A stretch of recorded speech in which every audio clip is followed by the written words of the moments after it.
A shocking video has emerged from Rajasamand district in Rajasthan with a man murdered and charred to death.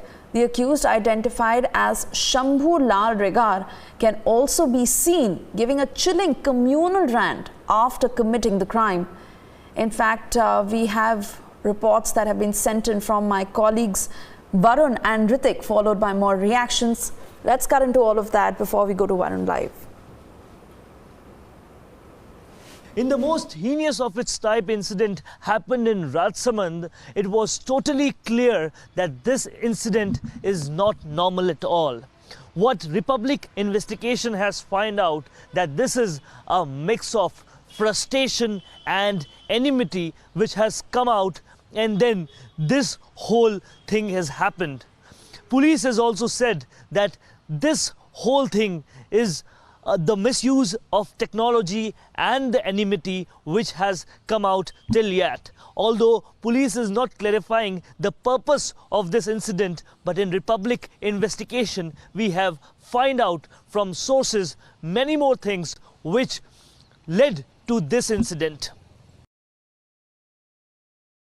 मेरी सभी हिंदू बहनों से प्रार्थना है कि आप इन जिहादियों के प्रेम जाल में नहीं फंसें।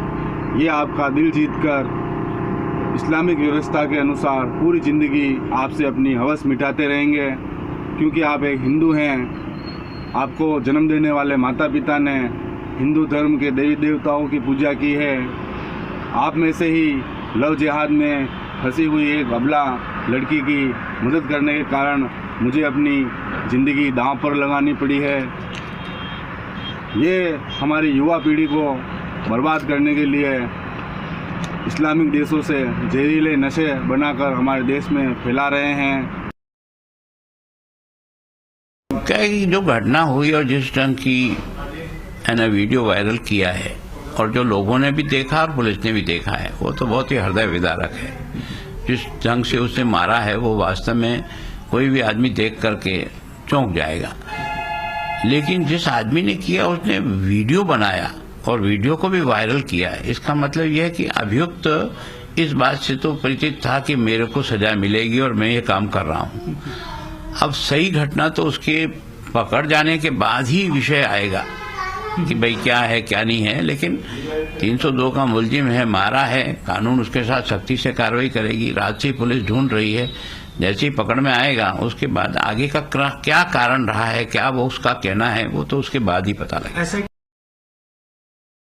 क्या कोई आपसी रंजिश थी दोनों की? नहीं सर, ये सब सरासर गलत है, ऐसा कुछ नहीं है। अब सुबह वो मेरे साथ में चाय पिया 8 से 8:30 से 9 बजे तक में।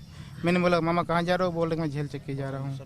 अब यहाँ पर सब बंगाली सब अपने घर के झेल चक्की आते हैं, कोई भी कहीं रहते हैं झेल चक्की आते हैं। उसके बाद में 11:30 बजे के बाद फ़ोन किया तो उसके जमी को, तो उसने बोला कि बैंक में पैसा लगाना है, तो कहे कि तुम फॉर्म भर दो। तो मैंने उसको फिर फॉर्म भर के दिया।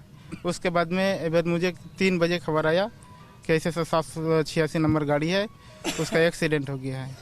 उसके बाद में आके देखा तो मेरे मामा है। बस सर मैं इतना ही जानता। हमारा कदम है कि जिसने मेरे मामा को मारा है उस फांसी होना चाहिए और कड़ी से कड़ी सजा होना चाहिए, सबसे लास्ट फांसी होना चाहिए। ये इस मुद्दे की इसके पीछे एक साजिश थी, इसके पीछे एक अपराध काम कर रहा था, ये तय है। लेकिन मुद्दा कुछ उछलते हुए आ रहा है इस मर्डर के पीछे। क्या मुद्दा ऐसा है कि उसने वहाँ पर ज़मीन पर लव जिहाद करवाने की काम करते थे, ऐसा आरोप आ रहा है? क्या आप लोग यहाँ के गांव के लोग हैं, क्या आप मानते हैं? नहीं, ये सब बिल्कुल गलत चीज़ है। ये सब कुछ नहीं है। हम लोगों को कभी सुनाई भी नहीं दिया और कभी देखे भी नहीं है हम लोग। यह मालदा डिस्ट्रिक्ट का ऐसा कोई सी गांव नहीं है जो कि वहाँ का आदमी भिल राज्य में लेबरिंग नहीं कर रहा है। क्योंकि खुद मैं भी एक लेबर ही हूँ। मैं भी दिल्ली में करता था, अभी छोड़ दिया है। लेकिन वो बच्चा जिसका जो मर्डर हुआ, इसका कोई बैड रिपोर्ट नहीं है, ना गांव में ना बाहर में अभी तक। अब इसको जो किस लिए मारा ये भी नहीं बता पाएंगे हम लोग। अच्छा, ये लव जिहाद का मुद्दा उठ के आ रहा है कि आपका क्या रुझान है? सर ये तो सरासर गलत। ये अपना बचने के लिए लगा रहा है इंजाम उसके ऊपर। जो भी ये काम किया है ना, वो अपना खुद बचने के लिए उनके ऊपर में ये इंजाम लगा रहा है बस। इससे पहले हम उसको अच्छी तरह जानते, इनका कोई गांव में ड्रिंक करने का, दारू पीने का कोई नशा भी नहीं था। वो अपने आप आते थे, सीधा साधा हर किसी अच्छा व्यवहार करते थे। अब वहाँ जो लफ्जियात का निकाला है।